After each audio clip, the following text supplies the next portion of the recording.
Hello friends, एक बार फिर से स्वागत है आप सभी का टेक्स्ट बुक लाइव के मोबाइल एप्लीकेशन के अंदर। मैं हूं आपका दोस्त मनीष, एक बार फिर से हाजिर हूं आप सभी के लिए। अपन देख रहे थे आपका क्रैश कोर्स के अंदर आपका डाइजेस्टिव सिस्टम। ठीक है, आपका एग्जाम बिल्कुल नियर है तो पढ़ाई के अंदर आपको लग जाना है, बिल्कुल सीरियसनेस के साथ आपको पढ़ाई करनी है। हम लोग आपके साथ हैं, आपका सपना सच होने तक हम आप लोगों के साथ में हैं। जब तक आप नर्सिंग ऑफिसर नहीं बन जाते तब तक हम आपके साथ में आगे भी रहेंगे, वो कोई दिक्कत वाली बात नहीं है। आगे भी हम आप लोगों के टच में रहेंगे, बस हमारा सपना ये है कि आप नर्सिंग ऑफिसर जल्दी से बने। तो चलिए स्टार्ट करते हैं आज का सेशन। अपन डाइजेस्ट सिस्टम की एक क्लास हो चुकी है, सेकंड क्लास है, इसके अंदर अपन देखें। उससे पहले देखिएगा कुछ क्वेश्चन बताता हूँ जो डायरेक्ट एग्जाम में पूछे जाते हैं। किससे रिलेटेड? 3 मंथ से रिलेटेड। 3 मंथ से रिलेटेड कुछ क्वेश्चन पूछे जाते हैं आपके एग्जाम्स के अंदर। पहला क्वेश्चन, ये जो क्वेश्चन है वो एग्जाम्स के अंदर रिपीट हो चुके हैं, इसलिए बता रहा हूं कि सारे क्वेश्चन 3 मंथ से रिलेटेड क्वेश्चन आप एक ही जगह याद रख लीजिए, बार बार आपको देखना ना पड़े। अलग अलग कुछ टॉपिक कहाँ पढ़ेंगे, कुछ टॉपिक कहाँ पढ़ेंगे, वहां पे आप कंफ्यूज होंगे, यार ये तो वहां पे पढ़ा था 3 मंथ, वहां पे पढ़ा था। तो मैं तीनों चारों क्वेश्चन आपके एक जगह बता देता हूँ ताकि आप जब भी पढ़े आपके एक साथ याद आ जाए, यार 3 मंथ से ये क्वेश्चन होता है, ये क्वेश्चन होता है, ये क्वेश्चन बनता है, और ये सब मेरे क्लियर है। देखिएगा, फर्स्ट ऑफ ऑल आपको याद रखना है क्लेफ्ट लिप सर्जरी। जो क्लेफ्ट लिप की सर्जरी की जाती है वो कब की जाती है? 3 मंथ पे की जाती है। ठीक है, सेकेंड वन आपको याद रखना है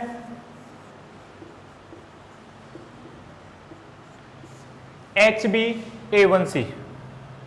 HbA1c हीमोग्लोबिन का लेवल यदि आप चेक करते हैं, ठीक है, HbA1c डायरेक्ट क्वेश्चन पूछा जाएगा कि HbA1c टेस्ट करना है तो कितने दिन का ब्लड आप लेंगे? तो आपको बताना है 90 डेज का, या फिर आप बोल सकते हैं 3 मंथ।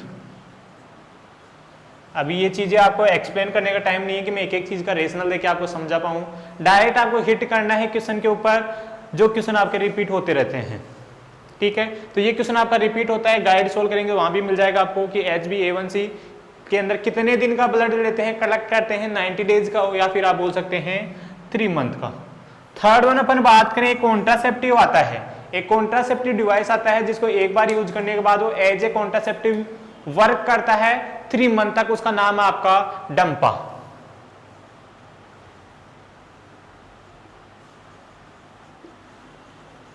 Dampa contraceptive device. ठीक है, या मेथड बोल सकते हैं या डिवाइस बोल सकते हैं। डंपा कॉन्ट्रासेप्टिव मेथड क्या है? एक बार आपने यूज किया उसके बाद 3 मंथ तक एज ए कॉन्ट्रासेप्टिव आपका वर्क करता है। ये भी क्वेश्चन आपके एग्जाम में पूछा जाता है। नेक्स्ट में अपन बात करें, डिजीज कंडीशन आती है पीडियाट्रिक के अंदर क्लब फुट, कि क्लब फुट की सर्जरी करने के बाद में, क्लब फुट की सर्जरी आप परफॉर्म करते हैं, उस सर्जरी के बाद में क्लाइंट को, जो आपका चाइल्ड है, उसको 3 मंथ तक इमोबिलाइज रखा जाता है।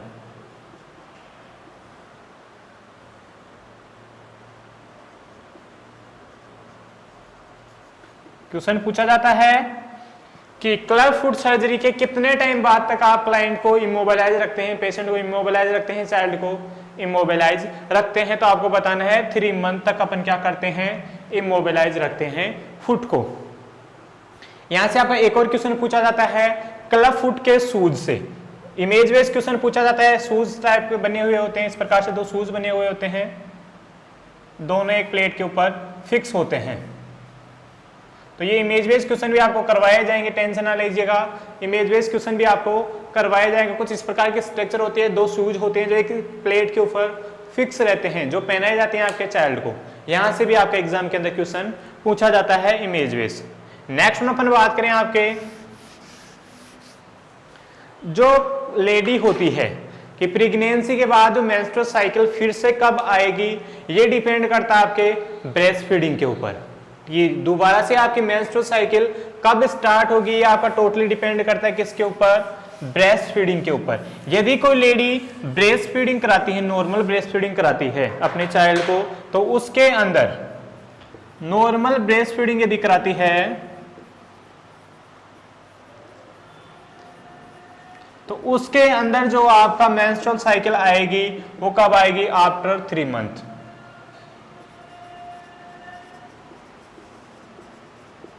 कब आएगी? आफ्टर 3 मंथ आएगी। आप बोल सकते हैं 3 मंथ तक एब्सेंट रहेगी, कुछ भी बोल सकते हैं। या तो आप बोल सकते हैं कि जो नॉर्मल ब्रेस्ट फीडिंग कराती है उसके अंदर मेंस्ट्रुअल साइकिल 3 मंथ तक एब्सेंट रहती है, 3 मंथ के बाद में मेंस्ट्रुअल साइकिल आती है। सेकेंड वन अपन बात करें जो एक्सक्लूसिव ब्रेस्ट फीडिंग कराते हैं, जो एक्सक्लूसिव ब्रेस्ट फीडिंग कराती हैं उनके अंदर मेंस्ट्रुअल साइकिल आपके अप्रोक्स 1.5 मंथ एब्सेंट रहती है, 1.5 मंथ बाद में अराइज होती है। नेक्स्ट में अपन बात करें जो आपका ब्रेस्ट फीडिंग करवाती ही नहीं है,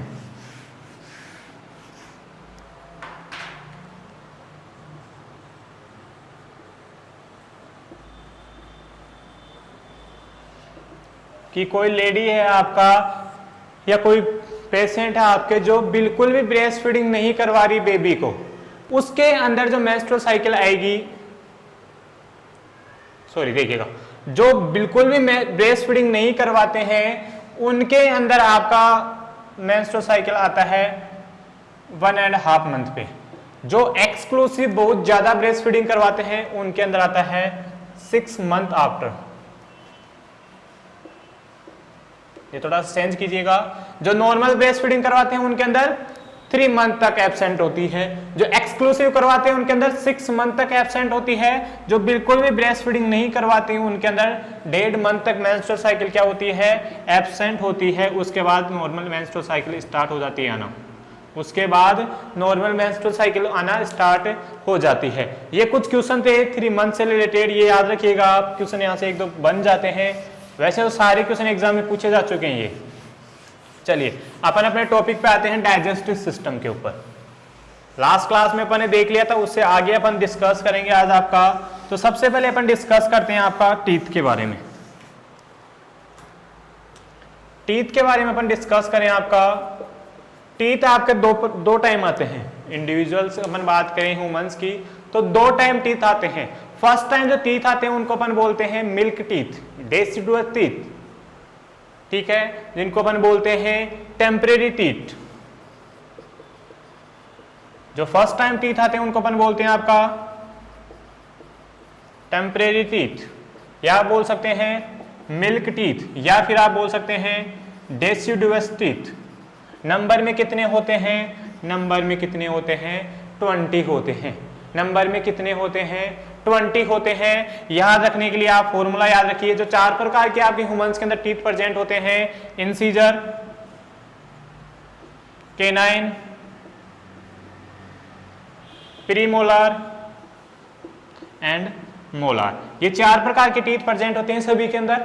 तो जब बात करें अपन कि sir temporary teeth, milk teeth या डेसिडुअस टीथ तो 20 ही होते हैं, तो इनके अंदर कौन सा टीथ कितना होता है, इसको याद रखने के लिए आपको एक ही फॉर्मूला याद रखना है।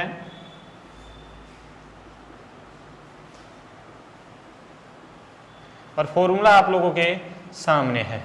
फॉर्मूला आप लोगों के सामने है 2102, 2102 आपको याद रखना है। 1 पार्ट की अपन बात करें, पहले अपन बात करें अपर जो की। अपर जो को भी अपन 2 पार्ट में डिवाइड करें, राइट एंड लेफ्ट के अंदर। तो राइट में क्या होंगे?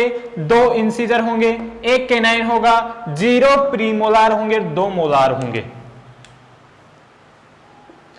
5 एक साइड के अंदर होंगे, 5 एक साइड के अंदर होंगे अपर के अंदर, 5 लोअर में एक साइड में होंगे, 5 लोअर एक साइड में होंगे। टोटल कितने हो गए? 20 हो गए। यहां तक आई थिंक आपके समझ में आया होगा। नेक्स्ट में अपन बात करते हैं क्वेश्चन क्या क्या बन सकते हैं। इसमें से जो क्वेश्चन बनेंगे उन्हीं की डायरेक्ट बात करते हैं अपन। तो सिर्फ देखिएगा, क्वेश्चन बनेगा इन चाइल्ड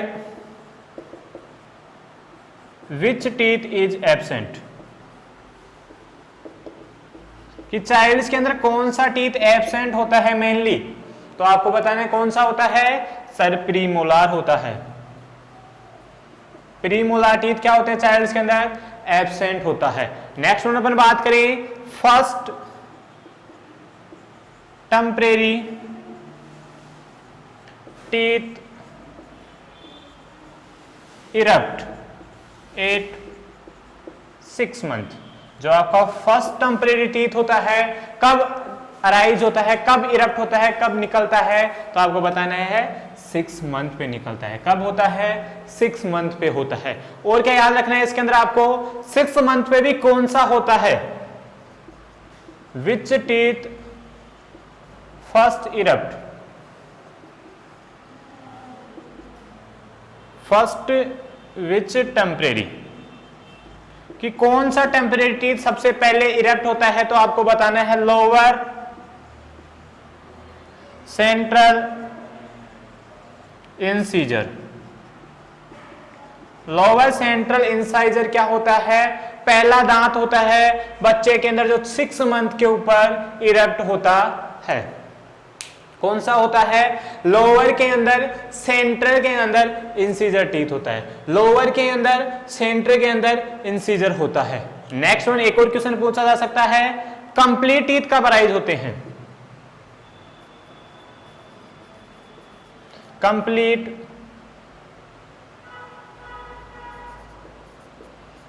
टेम्परेरी टीथ,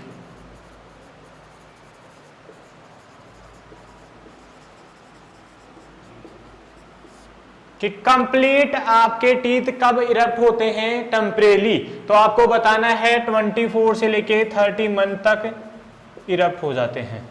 कब हो जाते हैं? 24 से 30 मंथ तक हो जाते हैं। लेकिन दिल्ली एम्स तो भैया प्रायोरिटी वाइज क्वेश्चन पे फोकस करता है, और ऑप्शन में दिल्ली एम्स ने जो कंबाइंड एम्स का एग्जाम होगा उसमें क्या देगा आपको, 24 भी दे देगा और 30 भी दे देगा। कि आप क्वेश्चन पूछेगा कंप्लीट टेम्परेरी टीथ कब इरप्ट होते हैं, ए ऑप्शन 24 दे देगा, बी ऑप्शन आपको 30 देगा, सी ऑप्शन 36 देगा, और फोर्थ वन 20 मंथ दे देगा। फिर आप क्या करेंगे? वहां पे आप फंस जाएंगे, क्योंकि 24 भी आ गया सर, 30 भी आ गया। तो अपन बात कर लेते हैं आपके प्रायोरिटी के आधार पे। यदि क्वेश्चन आए आपसे तो आपको बता देना है सर प्रायोरिटी पे हम तो किसको रखना है, प्रायोरिटी पे आपको किसको रखना है, 30 मंथ को रखना है। आपको याद रखना है कि कंप्लीट टीथ कब इरप्ट होते हैं, 30 मंथ पे होते हैं। रेंज के अंदर पूछे तो 24 से 30 मंथ पे होते हैं। रेंज के अंदर पूछे तो 24 से 30 आपके पास है, प्रायोरिटी से पूछे तो 30 मंथ आपके पास है। देखिएगा आपके पास एक गाइड आती है मोसविस, आपका एक गाइड है मोसविस, उसके अंदर एक क्वेश्चन पूछा गया है कि नॉर्मल फॉलोअप के लिए या रूटीन चेकअप के लिए चाइल्ड को कब ले जाया जाता है, first time routine checkup of teeth. ठीक है, मोसविस के अंदर एक क्वेश्चन है आपका, इंपॉर्टेंट क्वेश्चन है, बहुत ही शानदार क्वेश्चन है कि फर्स्ट टाइम रूटीन चेकअप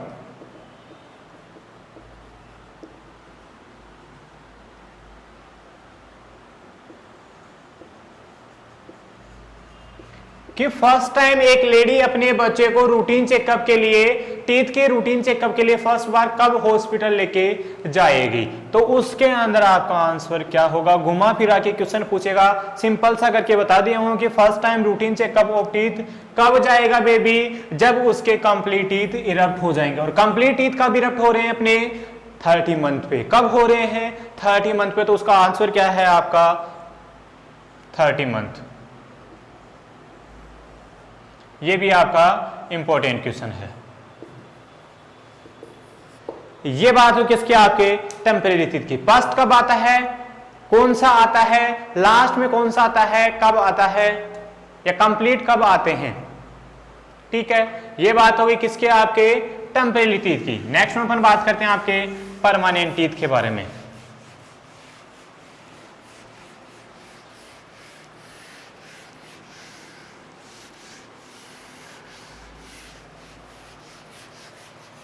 देखिए परमानेंट टीथ की अपन बात करें तो नंबर में कितने होते हैं, गिन लीजिए अपने सभी लोग, गिन लीजिए कितने होते हैं, 32 होते हैं। कितने होते हैं, 32 होते हैं। याद रखने के लिए कौन सा कितना होता है, फॉर्मूला याद रखिए 21 23।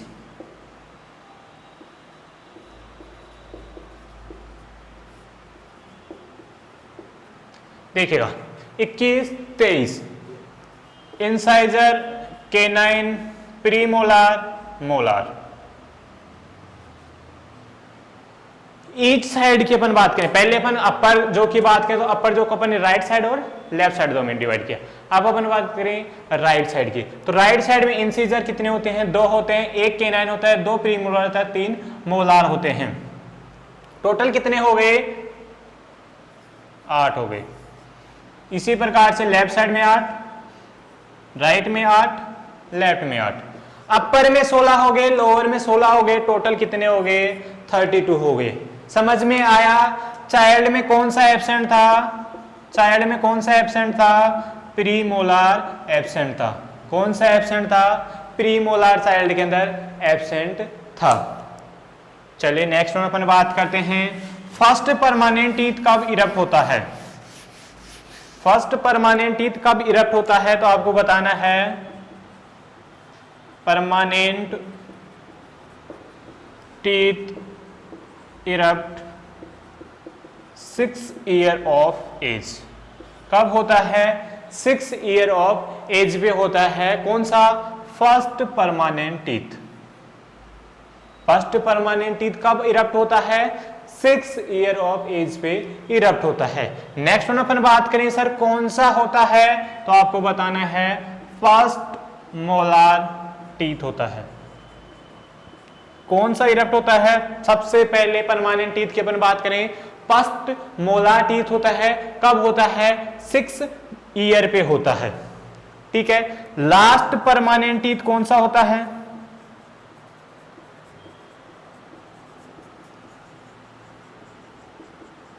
लास्ट परमानेंट टीथ की अपन बात करें तो होता आपका थर्ड मोलार टीथ। सबसे लास्ट में कौन सा टीथ आता है? थर्ड मोलार टीथ आता है, जिसको अपन क्या बोलते हैं? आपका विजडम टीथ या अक्कल डार्ड भी बोला जाता है, जिसको आप बोलते हैं क्या? विजडम टीथ या आप बोलते हैं जिसको अक्कल डार्ड। ये कब आता है? तो ये मेनली आपका इरप्ट होता है 18 से लेके 23 ईयर्स तक, कि 18 से 23 साल के एज के बीच में कभी भी आपका आ सकता है लास्ट परमानेंट टीथ, जिसको अपन बोलते हैं third molar teeth, wisdom teeth. ये क्वेश्चन पूछा जा सकता है आपसे परमानेंट टीथ के अंदर से। चलिए नेक्स्ट चलते हैं अपन। टीथ की बात होगी, आपके टीथ आपने डिस्कस कर लिया। अब अपन चलते हैं आपका इंपॉर्टेंट क्वेश्चन। लास्ट ईयर एक क्वेश्चन पूछा दिल्ली से, ठीक है। एक इंपॉर्टेंट क्वेश्चन बता रहा हूं लास्ट ईयर का, कि जब आप फीडिंग देते हैं, वैसे तो फंडामेंटल का, लेकिन यहां देख लीजिएगा जीआई पढ़ रहे हैं अपन, तो जब अपन फीडिंग देते हैं तो फीडिंग देने के बाद में पेरिस्टाल्टिक मूवमेंट कहां से असिस्ट करते हैं? फर्स्ट आपके एब्डोमेन कैविटी को अपन 4 क्वाड्रेंट के अंदर डिवाइड करते हैं, राइट लोअर, राइट अपर, लेफ्ट लोअर। 4 क्वाड्रेंट के अंदर अपन डिवाइड करते हैं, 9 रीजन के अंदर करते हैं। वो अपन ज्यादा डिस्कस नहीं करेंगे, क्वेश्चन डायरेक्ट बात कर लेते हैं अपन, तो कि after feeding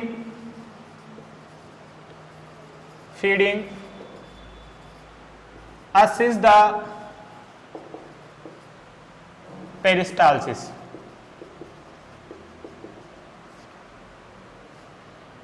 in which sequence? Important question है, मल्टीपल चॉइस क्वेश्चन है। किस सीक्वेंस आपको बताना है कि किस सीक्वेंस में आप असिस्ट करते हैं। 4 क्वाड्रेंट आपको पता है, 4 क्वाड्रेंट होते हैं, तो आपको सीक्वेंस बताना है किस सीक्वेंस में आप करते हैं।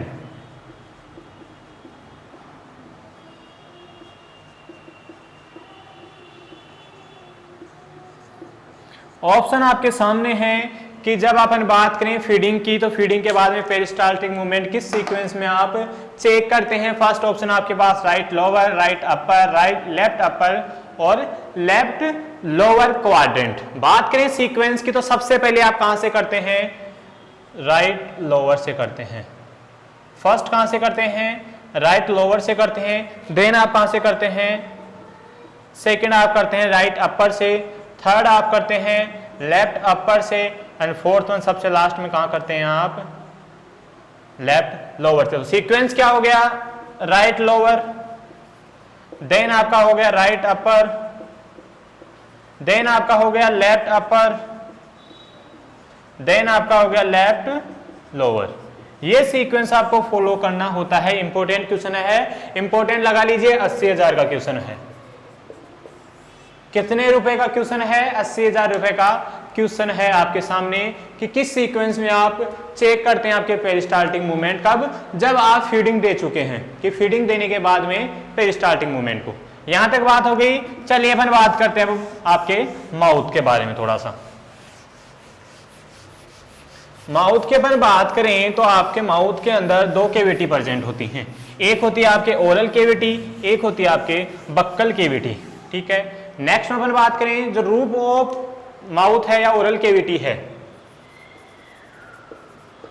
ठीक है, क्वेश्चन आएगा जहां से वो अपन बात करते हैं roof of oral cavity. Roof of oral cavity को अपन क्या बोलते हैं? आपका प्लेट बोलते हैं। क्या बोलते हैं? प्लेट बोलते हैं। अब प्लेट दो प्रकार की होती है, हार्ड प्लेट और सॉफ्ट प्लेट। एंटीरियर साइड में हार्ड प्लेट होती है 1/3, पोस्टीरियर साइड में होती है सॉफ्ट प्लेट 2/3। अब इस प्लेट के अंदर ये जो कंटिन्यूटी आपकी प्लेट बनी हुई है, उस प्लेट के अंदर ये आपका ओरल कैविटी है। ठीक है, तो इस प्लेट के अंदर आपका किसी भी प्रकार की जन्मजात ओपनिंग रह जाती है, खांच रह जाती है कि आपकी ये प्लेट कंटिन्यू नहीं बन पाती है, इसके अंदर किसी प्रकार की कुछ ओपनिंग रह जाती है, उसको अपन क्या बोलते हैं? आपका प्लेटोचिसिस बोलते हैं। यहां से आपका एग्जाम में क्वेश्चन पूछा ही जाता है कि इस प्लेट के अंदर किसी भी प्रकार की अबनॉर्मलिटी रह जाती है, यानी कि क्या होता है? प्लेट कंटिन्यू नहीं बन पाती है, उसके अंदर कोई खांच प्रेजेंट रह जाती है, कोई ओपनिंग प्रेजेंट रह जाती है, जिसको अपन क्या बोलते हैं? आपका प्लेटोचिसिस, या जिसको अपन बोलते हैं आपका क्लेफ्ट प्लेट। दूसरा नाम इसका प्लेटोचिसिस।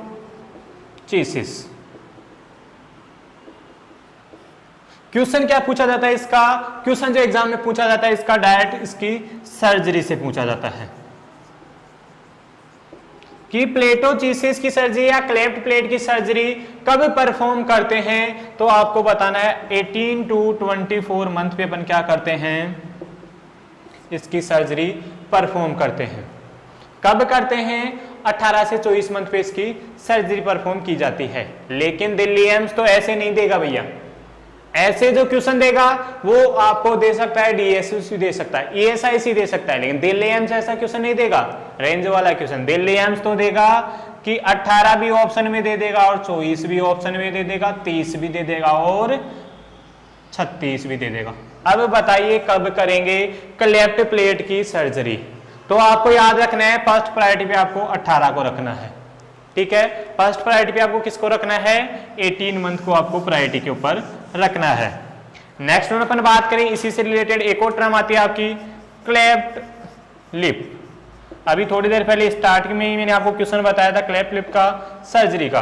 क्लेफ्ट लिप क्या होता है? जो आपके लिप हैं उनके अंदर कोई अबनॉर्मलिटी रह जाती है कि लिप के अंदर कोई ओपनिंग रह जाए, कंटिन्यू आपका लिप ना बने। मेरा देखिए कंटिन्यू बना हुआ लेकिन यहाँ पे कोई ओपनिंग रह जाए।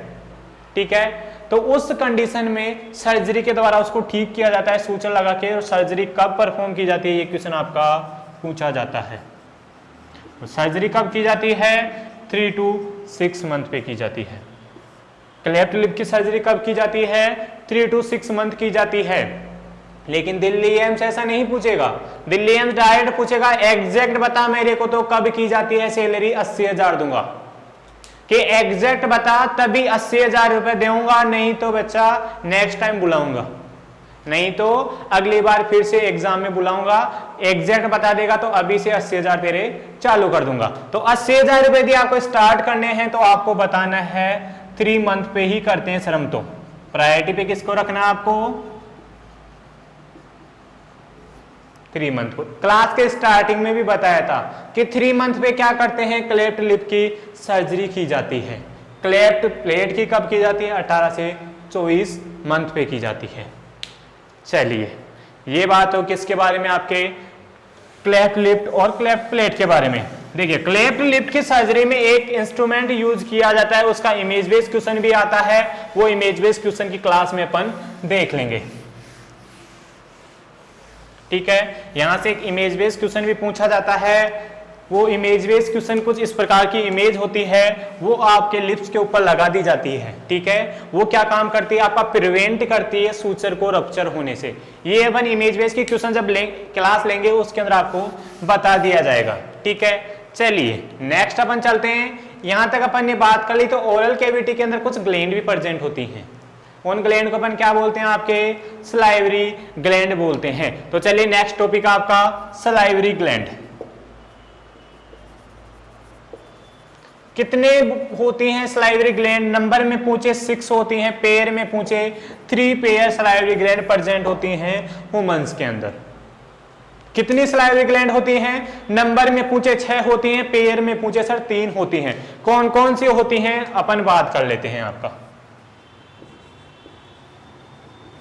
सबसे पहले पैरोटिड ग्लैंड, सेकेंड वन होती है आपका सब मैंडिबुलर, जिसका दूसरा नाम होता है सब मैक्सिलरी, और थर्ड वन होता है आपका सब लिंगुअल।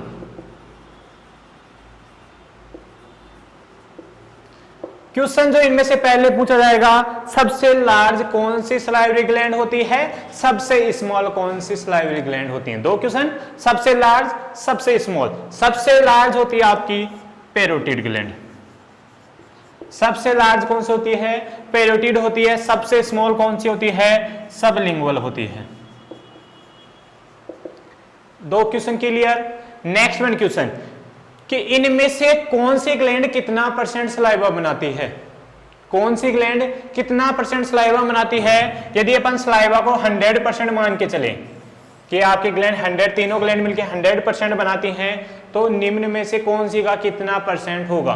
तो अपन बात करें 20 से 25% बनाएगी आपका कौन सी, पैरोटिड ग्लैंड। पैरोटिड कितना बनाएगी, 20 से 25 बनाएगी। मैक्सिमम से मैक्सिमम सबसे ज्यादा कौन बनाएगी, मैक्सिमम प्रोडक्शन कौन करेगा, सब मैंडिबुलर या सब मैक्सिलरी ग्लैंड करेगी। नेक्स्ट में अपन बात करें सबलिंगुअल की, तो ये बनाएगी आपसे 5 से 10%। कितना बनाएगी, 5 से 10% बनाएगी। देखिएगा first question, largest salivary gland parotid gland. Maximum production of saliva by which gland, submandibular या submaxillary gland. Smallest salivary gland is, then आपको आंसर करना है सबलिंगुअल। इनके क्वेश्चन और बन सकते हैं। क्या क्वेश्चन बन सकते हैं, कहां पे प्रेजेंट होती हैं, कौन सी डक्ट होती है, ठीक है। तो क्वेश्चन बन सकता है इनका लोकेशन से। लोकेशन की अपन बात करें आपके पास तो बोल पैरोटिड की, तो पैरोटिड होती है आपकी anterior and inferior two year. Year के एंटीरियर साइड में, ईयर के एंटीरियर साइड में और इंफीरियर साइड में, यहां पे आपके प्रेजेंट होती है कौन सी, पैरोटिड ग्लैंड। ईयर के एंटीरियर साइड और इंफीरियर साइड में, एंटीरियर और इंफीरियर साइड में प्रेजेंट होती है आपकी पैरोटिड ग्लैंड। सेकंड वन अपन बात करें सब मैंडिबुलर या सब मैक्सिलरी, तो ये प्रेजेंट होती है at the junction of jaw, जहां पे आपका जॉ का जंक्शन हो रहा है, यहां पे आपकी प्रेजेंट होती है सब मैंडिबुलर।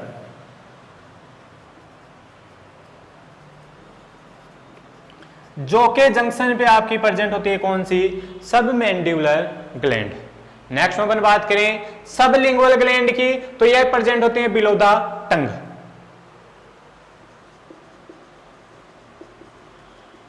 कहां प्रेजेंट होती हैं, टंग के नीचे प्रेजेंट होती हैं। देखिए नेक्स्ट वन क्वेश्चन क्या पूछा जा सकता है, इनके डक्ट के नाम से पूछा जाता है कि निम्न में से कौन सी ग्लैंड या पैरोटिड ग्लैंड किस डक्ट में डालती है।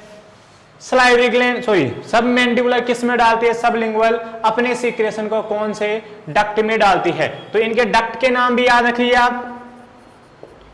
पैरोटिड ग्लैंड जिस डक्ट में डालते हैं उस डक्ट को अपन बोलते हैं स्टेनसन डक्ट। सब मैंडिबुलर जिस डक्ट में डालते हैं उसको अपन बोलते हैं वाटसन डक्ट।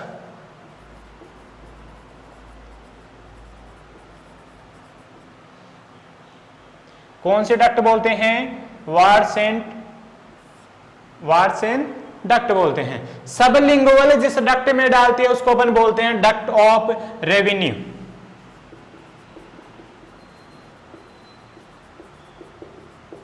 नाम बताया, डक्ट ऑफ रेवेन्यू बताया। यहां से आपका क्वेश्चन पूछा जाएगा। देखिएगा दूसरा नाम एक और होता है लेकिन वहां से क्वेश्चन नहीं पूछा जाएगा। पैरोटिड ग्लैंड किस में डालती है, सॉरी पैरोटिड ग्लैंड किस डक्ट में डालती है, पैरोटिड डक्ट में डालती है। सबमैंडिबुलर की सबमैंडिबुलर डक्ट, सबलिंगुअल की सबलिंगुअल डक्ट। यहां से क्वेश्चन नहीं पूछा जाएगा। क्वेश्चन यदि फंसा तो इनके दूसरे नाम से फंसेगा, Stensen duct, Wharton duct, duct of Rivinus. Next one चले अपन, ये डक्ट ओपनिंग कहां होती है, यहां से भी यदि क्वेश्चन पूछ लिया जाए तो वो भी देख लीजिएगा आप। ओपनिंग की अपन बात करें पैरोटिड ग्लैंड की तो ये होती है near to second molar teeth, near second molar teeth. Next में अपन बात करें सबमैंडिबुलर की तो ये होती है नियर, या फिर आप बोल सकते हैं behind central incisor, lower incisor. कि आपकी सबमैंडिबुलर जो अपने सीक्रेशन को डालेगी, आपका वार्सन डक्ट जो अपने सीक्रेशन को लाके डालेगी, कहां पे डालेगी, behind the lower central incisor, lower incisor के पास या पीछे लाके डालेगी। नेक्स्ट हम बात करें सबलिंगुअल ग्लैंड की डक्ट, रेवेन्यू ऑफ डक्ट, ये अपने सीक्रेशन को डालेगी फ्लोर ऑफ माउथ पे।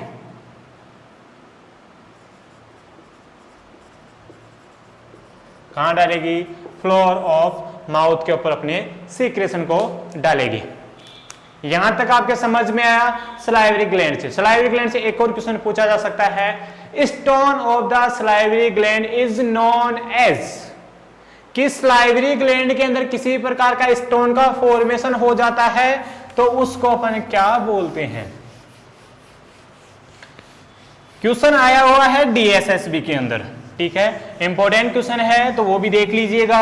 कि स्टोन हो जाता है उसको अपन बोलते हैं, जब भी स्टोन की बात आएगी, कभी भी स्टोन की बात आएगी तो उस वर्ड के पीछे लिथियासिस जुड़ा हुआ मिलेगा। लिथियासिस का मतलब भी क्या होता है, स्टोन फॉर्मेशन होता है। किसी भी वर्ड के पीछे लिथियासिस जुड़ जाए, किसी भी वर्ड के पीछे लिथियासिस जुड़ जाए उसका मतलब क्या होता है, वहां पे क्या हो गया है, स्टोन फॉर्मेशन हो गया है।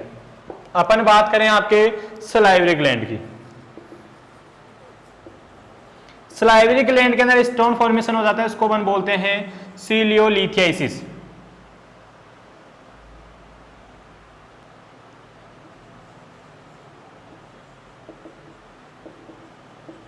क्या बोलते हैं, सीएलोलिथियासिस को बोलते हैं। ठीक है, ये क्वेश्चन भी आपका इंपॉर्टेंट पूछा जा सकता है। ये बात हो किसके, आपके सलाइवरी ग्लैंड के बारे में। माउथ यहाँ पे आपका कंप्लीट होता है। टंग से मेनली कोई क्वेश्चन पूछा नहीं जाता है, टंग से क्वेश्चन पूछा जाता है कि टेस्ट बर्ड से। तो एंटीरियर साइड में आपका प्रेजेंट होते हैं स्वीट और साल्ट टेस्ट वगैरह, बीटर वगैरह टेस्ट आपके बिहाइंड साइड होते हैं, पीछे साइड में। एंटीरियर साइड में क्या, स्वीट टेस्ट के लिए टेस्ट बर्ड होते हैं, मिडल में क्या होते हैं, शोर के लिए प्रेजेंट होते हैं, और बीटर के लिए पोस्टीरियर पार्ट में आपके टेस्ट बर्ड प्रेजेंट होते हैं। मेनली यही क्वेश्चन आपका पूछा जाता है। नेक्स्ट में अपन बात करें आपके इसोफेगस से कोई ऐसा सच क्वेश्चन नहीं पूछा जाता, डिजीज कंडीशन से पूछा जाता है, वो अपन डिजीज कंडीशन के अंदर देख लेंगे। ठीक है, इसोफेगस की बात हो गई। एनाटॉमी से कुछ मेनली क्वेश्चन नहीं पूछा जाता। एक क्वेश्चन पूछा जा सकता है कि आपका जो स्फिंक्टर होता है, जो आपका स्फिंक्टर होता है कार्डियक स्फिंक्टर, वो कहां प्रेजेंट होता है, कार्डियक स्फिंक्टर कहां प्रेजेंट होता है, तो आपको बताना है lower portion of the oesophagus पे। क्वेश्चन पूछा जाए कार्डियक स्फिंक्टर की, क्वेश्चन को इजी मत समझना। कार्डियक स्फिंक्टर कहां प्रेजेंट होता है, ए ऑप्शन मिलेगा अपर पार्ट ऑफ स्टमक, और यहीं पे आप कंफ्यूज हो जाएंगे। बी मिलेगा lower part of oesophagus.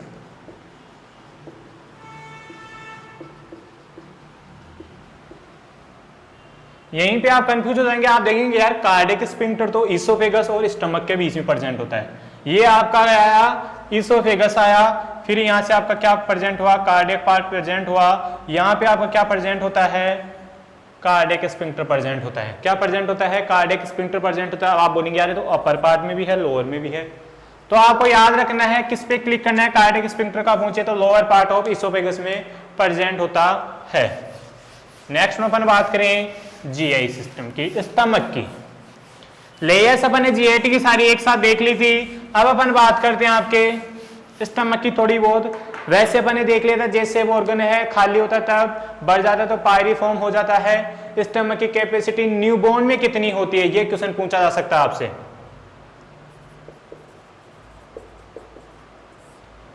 Newborn के अंदर कैपेसिटी कितनी होती है,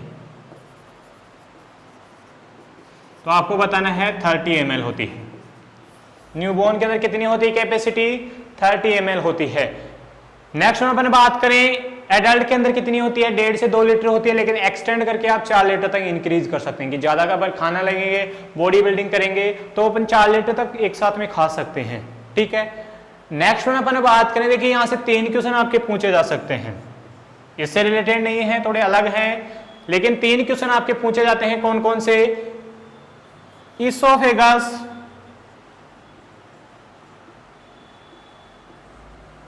पेनिट्रेट द डायफ्राम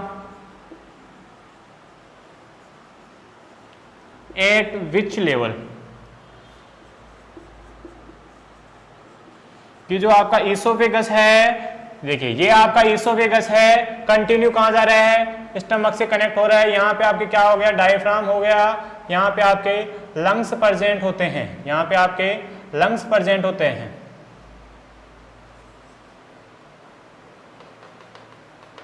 सॉरी, ऊपर की साइड होते हैं। ये आपका डायफ्राम है, यहां आपके लंग्स हैं। ठीक है। तो आपका जो इसोफेगस है डायफ्राम को कहां से पेनिट्रेट कर रहा है, इस जगह का क्वेश्चन पूछा जाता है। तो आपको बताना है कहां पेनिट्रेट करता है? थोरेसिक वर्टिब्रा 10 के ऊपर पेनिट्रेट करता है। कहां करता है?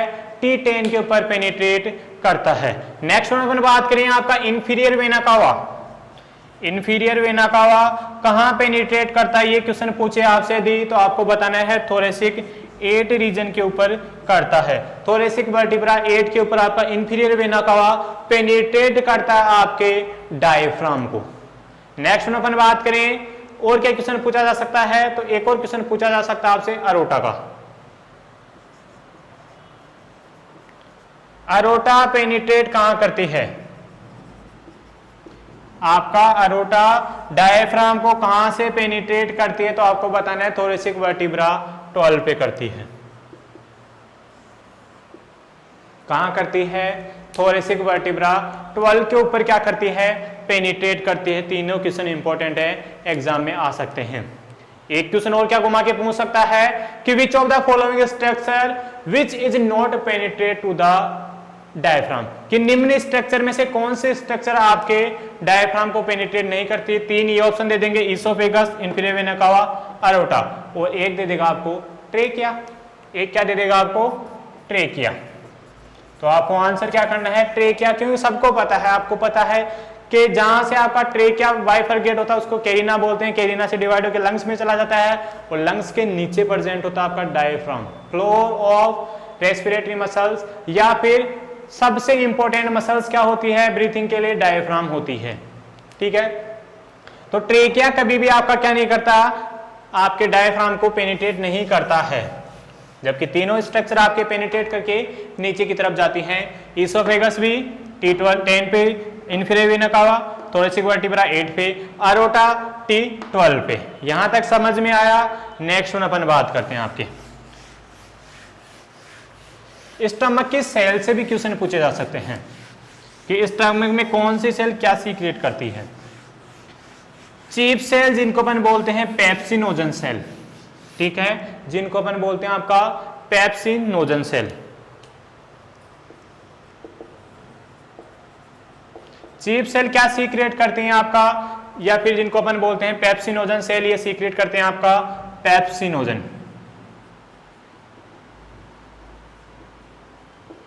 और क्या सीक्रेट करती हैं? रेनिन सीक्रेट करती हैं। सेकेंड वन अपन बात करें आपके पेराइटल सेल। पेराइटल सेल का दूसरा नाम होता है आपका ऑक्जेंटिक सेल।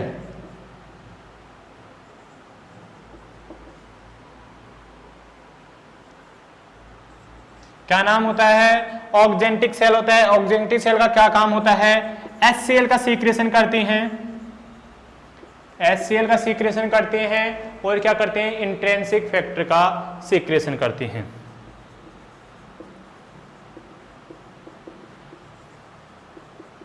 क्या करती हैं? इंट्रिंसिक फैक्टर का सीक्रेशन करती हैं। देखिएगा, चीफ सेल जिनको अपन बोलते हैं पेप्सिनोजन सेल, पेप्सिनोजन का सीक्रेशन करते हैं और रेनिन का सीक्रेशन करती हैं। पेराइटल सेल जिनको अपन बोलते हैं ऑक्जेंटिक सेल, जो HCl का सीक्रेशन करती हैं और इंट्रिंसिक फैक्टर का सीक्रेशन करती हैं। क्वेश्चन जब पूछा जाता है, दोनों से पूछा जाता है HCl का सीक्रेशन कौन सी करती है। नेक्स्ट में अपन बात करें इंट्रिंसिक फैक्टर से आपके बहुत ज्यादा क्वेश्चन पूछे जाते हैं। अपन बात कर लेते हैं आपके इंट्रिंसिक फैक्टर की।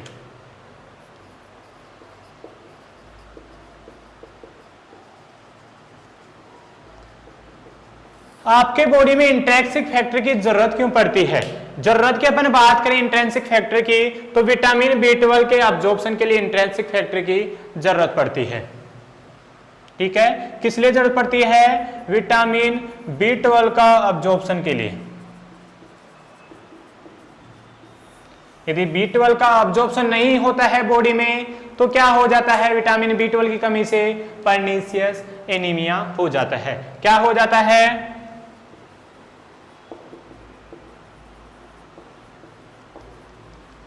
ड्यू टू एब्सेंस या deficiency of vitamin B12 and intrinsic factor कौन सा एनीमिया होता है? तो आपको बताना है पर्नीशियस एनीमिया होता है। और इंट्रिंसिक फैक्टर किस लिए यूजफुल होता है? विटामिन B12 के अब्जॉर्प्शन के लिए होता है। यदि इसकी डेफिशिएंसी होगी तो पर्नीशियस एनीमिया हो गया। और पर्नीशियस एनीमिया का क्लासिकल साइन क्या होता है? क्लासिकल साइन की अपन बात करें तो रेड बीफी टंग होती है। इमेज बेस्ड क्वेश्चन मैं आपको दिखा दूंगा इसका कैसे टंग देखने को मिलेगी। रेड बीफी टंग देखने को मिलेगी किसके अंदर? पर्नीशियस एनीमिया के अंदर।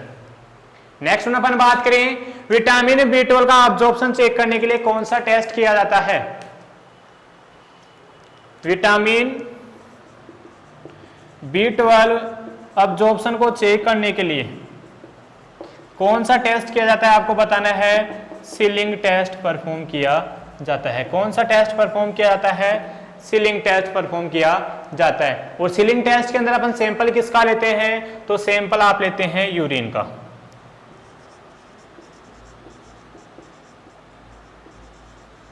सैंपल किसका लेते हैं आप? यूरिन का सैंपल लेते हैं। उस यूरिन के सैंपल से चेक करते हैं।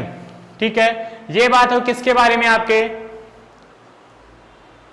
इंट्रिंसिक फैक्टर के बारे में, विटामिन B12 के अब्जॉर्प्शन के बारे में, पर्नीशियस एनीमिया के बारे में। यदि किसी क्लाइंट को पर्नीशियस एनीमिया हो जाता है, ठीक है, तो उस क्लाइंट में क्या होगा? इंट्रिंसिक फैक्टर की डेफिशिएंसी होगी।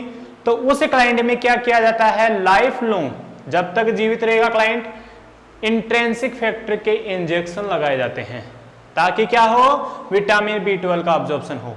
उसमें विटामिन B12 तो है लेकिन उसका क्या नहीं हो रहा? अब्जॉर्प्शन नहीं हो रहा। क्यों? क्योंकि उसमें ये इंट्रिंसिक फैक्टर नहीं होता है। तो इंट्रिंसिक फैक्टर के बाद से अपन क्या करते हैं? इंजेक्शन देते हैं ताकि उस एनीमिया को अपन प्रिवेंट कर सकें। क्लासिकल साइन रेड बीफी टंग, विटामिन B12 के अब्जॉर्प्शन को चेक करने के लिए सीलिंग टेस्ट किया जाता है। सीलिंग टेस्ट में अपन सैंपल किसका लेते हैं? यूरिन का लेते हैं। चलिए, यहां तक बात हो गई आपके। नेक्स्ट में अपन बात करें आपके गैस्ट्रिक जूस की। स्टमक के अंदर कुछ जूसेज भी होते हैं जिनको अपन बोलते हैं आपका गैस्ट्रिक जूस। पीएच मैंने कल बताई थी, हाईली एसिडिक होती है, HCl की 1 to 3 होती है। जो आपके गैस्ट्रिक जूस होते हैं 3 फेज के अंदर सीक्रेट होते हैं। फर्स्ट फेज होती है आपकी सिफेलिक फेज। जो सिफेलिक फेज होती है वो कैसे स्टार्ट होती है? फूड की स्मेल जैसे ही आप लेते हैं उस स्मेल से ही आपका क्या हो जाता है? गैस्ट्रिक जूसेज HCl वगैरह का सीक्रेशन होना स्टार्ट हो जाता है। कितना होता है? 30 से 40% होता है। नेक्स्ट में अपन बात करें second phase, gastric phase. Gastric phase की अपन बात करें जब फूड आपके स्टमक में पहुंच जाता है जब आपका फूड स्टमक के अंदर पहुंच जाता है तब सीक्रेशन होते हैं, कितना होता है 50 से 60% होता है। कितना होता है 50 से 60% होता है। थर्ड वन होती है आपकी इंटेस्टाइनल फेज। इंटेस्टाइनल फूड, जब आपका फूड इंटेस्टाइन के अंदर पहुंच जाता है, जब आपका फूड इंटेस्टाइन के अंदर पहुंच जाता है तब आपका कितना परसेंट होता है 5% के अप्रोक्स आपका 5 to 10% के अप्रोक्स आपका क्या होता है गैस्ट्रिक जूसेज का सीक्रेशन होता है। यहां तक बात क्लियर। अब देखिएगा, अब क्वेश्चन डिस्कस करते हैं फिर से अपन 80,000 का 80,000 का क्वेश्चन डिस्कस करते हैं। नर्व सप्लाई, ब्लड सप्लाई वगैरह की, ब्लड सप्लाई से तो डायरेक्ट गैस्ट्रिक आर्टरी वगैरह से ब्लड सप्लाई होती है। अब अपन डिस्कस करते हैं आपका 80,000 का question, nerve supply of GIT. लिख लीजिएगा 80,000 का क्वेश्चन है भैया।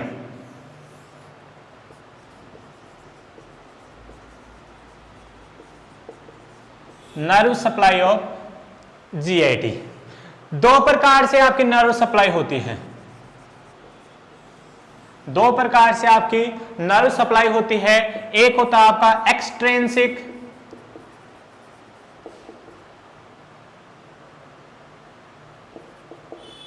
पाथवे,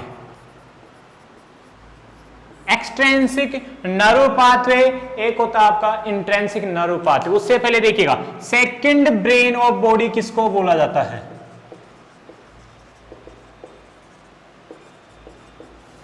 कि आपके शरीर का सेकंड दिमाग किसको बोला जाता है? स्टमक को बोला जाता है। Second heart of body, second heart of body किसको बोला जाता है? काफ मसल को। जो आपकी काफ मसल्स होती हैं उनको क्या बोला जाता है? सेकंड हार्ट ऑफ बॉडी बोला जाता है। सेकंड ब्रेन किसको बोला जाता है? स्टमक को बोला जाता है। एक्सट्रिंसिक पाथवे की अपन बात करें तो दो प्रकार से ये होता है, सिंपैथेटिक नर्व फाइबर, ये ओरिजिनेट होते हैं आपके थोरेसिक लंबार रीजन से, ठीक है। सेकंड वन अपन बात करें पैरासिम्पैथेटिक,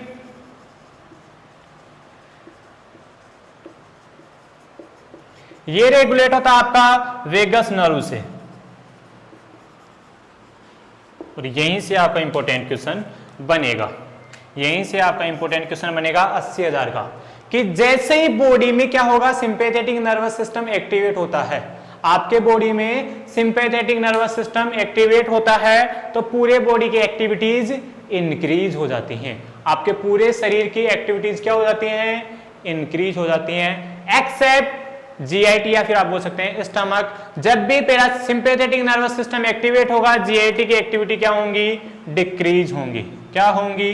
डिक्रीज होंगी। क्या? Activity of stomach. इसमें क्या हो जाएगा? जो आपके सीक्रेशन है वो डिक्रीज हो जाएंगे।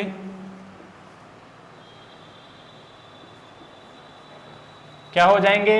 सीक्रेशंस आपके डिक्रीज हो जाएंगे। और क्या हो जाएगा? डिक्रीज हो जाएंगे आपके मूवमेंट।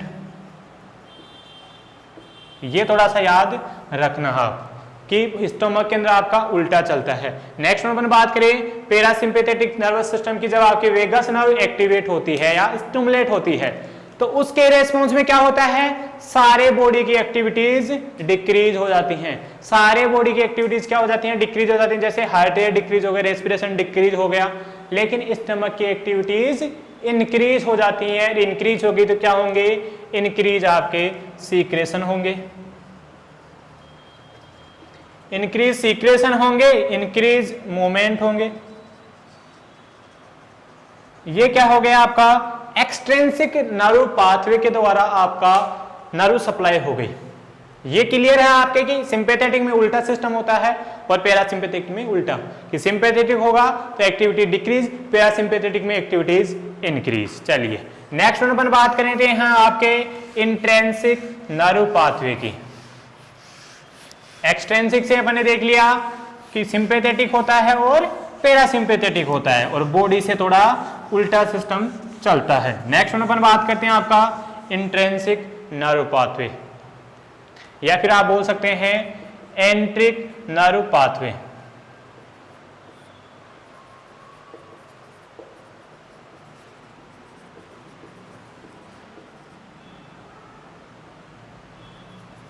या बोल सकते हैं आप ENS, एंट्रिक नर्व सिस्टम बोल सकते हैं आप, या आप बोल सकते हैं इंट्रिंसिक नर्व पाथवे। अलग अलग नाम है, कोई भी नाम आप बोल सकते हैं। ये भी फिर से आपके 2 पार्ट्स में डिवाइड होता है, 2 पार्ट्स में डिवाइड होता है। देखिएगा 4 लेयर बताई थी मैंने आपको, म्यूकोजा, सब म्यूकोजा, मस्कुलर, सीरोसा। 4 लेयर बताई थी आपको स्टमक की कि म्यूकोजा, सब म्यूकोजा, मस्कुलर और सीरोसा।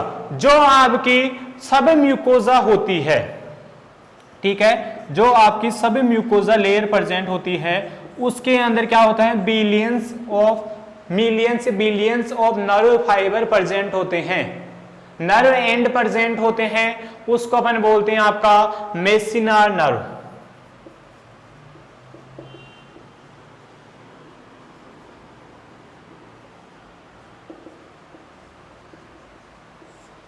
मेसिनर nerve fibre. जब ये मेसिनर नर्व फाइबर एक्टिवेट होते हैं तो इसके रेस्पॉन्स में क्या होता है, इंक्रीज सीक्रेशन होता है। अब सीक्रेशन किसका होगा, सिंपल सी बात है, डाइजेस्टिव जूसेस वगैरह का ही तो सीक्रेशन होगा।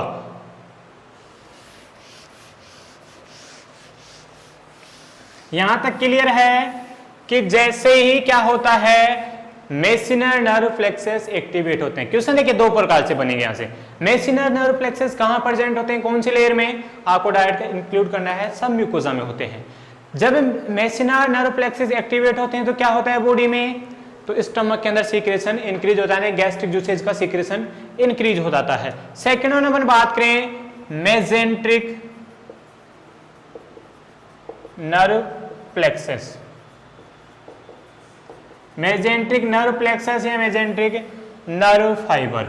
देखिएगा नेक्स्ट में अपन बात करें जो आपकी मस्कुलर लेयर होती है, ठीक है, जो आपकी मस्कुलरिस लेयर होती है, म्यूकोजा, सबम्यूकोजा, मस्कुलरिस एंड सीरोसा। जो मस्कुलरिस होती है उसके अंदर आपके मसल्स 3 अरेंजमेंट के अंदर अरेंज होती हैं, 3 स्टाइल्स के अंदर 3 प्रकार से अरेंज होती हैं। लॉन्गिट्यूडनल होती हैं, कुछ सर्कुलर होती हैं, कुछ ओब्लिक होती हैं। 3 प्रकार से अरेंज रहते हैं कि कुछ तो आपकी लॉन्गिट्यूडनल होंगी, कुछ आपकी सर्कुलर होंगी, कुछ आपकी ओब्लिक होंगी। तो जो अपन बात करें आपकी लेयर के अंदर, मस्कुलर लेयर के अंदर लॉन्गिट्यूडनल एंड सर्कुलर मसल्स होती हैं, ठीक है, कि जो आपकी लॉन्गिट्यूडिनल और सर्कुलर मसल्स होती हैं, इनके बीच में नर्व फाइबर प्रेजेंट होते हैं, नर्व एंडिंग प्रेजेंट होती हैं, उनको अपन क्या बोलते हैं, mesenteric nerve plexus, mesenteric nerve fibre बोलते हैं। जब ये एक्टिवेट होती हैं तो ये क्या कंट्रोल करती हैं, ये कंट्रोल करती हैं आपके मूवमेंट को।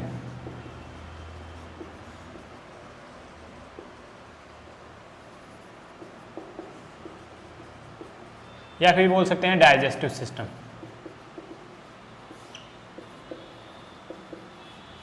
ये क्या करती हैं, आपके डाइजेस्टिव सिस्टम के मूवमेंट को कंट्रोल करती हैं। ये एक्टिवेट इंक्रीज होंगे, ये डिक्रीज तो डिक्रीज होंगे, ठीक है। क्वेश्चन पूछा जाएगा मेजेंटिक नर्व प्लेक्सस कहां प्रेजेंट होते हैं, आपको आंसर करना है मस्कुलर लेयर्स के अंदर। मस्कुलर में भी पूछे कहां, तो between longitudinal and circular muscles. काम क्या होता है, मूवमेंट को कंट्रोल करती हैं। जबकि आपका मेजिनर नर्व प्लेक्सस कहां प्रेजेंट होती हैं, सब म्यूकोजा में प्रेजेंट होती हैं। क्या काम करती हैं, सीक्रेशंस को कंट्रोल करती हैं। ये एक्टिवेट सीक्रेशन इंक्रीज, ये डिक्रीज, या ये इनएक्टिवेट तो सीक्रेशन डिक्रीज हो जाएंगे। ये बात हो किसके, आपके नर्व फाइबर या नर्व सप्लाई के बारे में। यहां तक के लिए आज की क्लास में इतना ही, फिर अपन नेक्स्ट क्लास में आगे की बात करेंगे। लगे रहिए पढ़ाई के अंदर, दबा के आप पढ़ाई करते रहिए, सिलेक्शन आपका डेफिनेटली होगा। हम लोग आपके साथ प्रयास कर रहे हैं, आप अपना कुछ लगाइए, थोड़ा कुछ हम लगाते हैं। अभी इतना ही, मिलते हैं नेक्स्ट क्लास में। Thank you so much.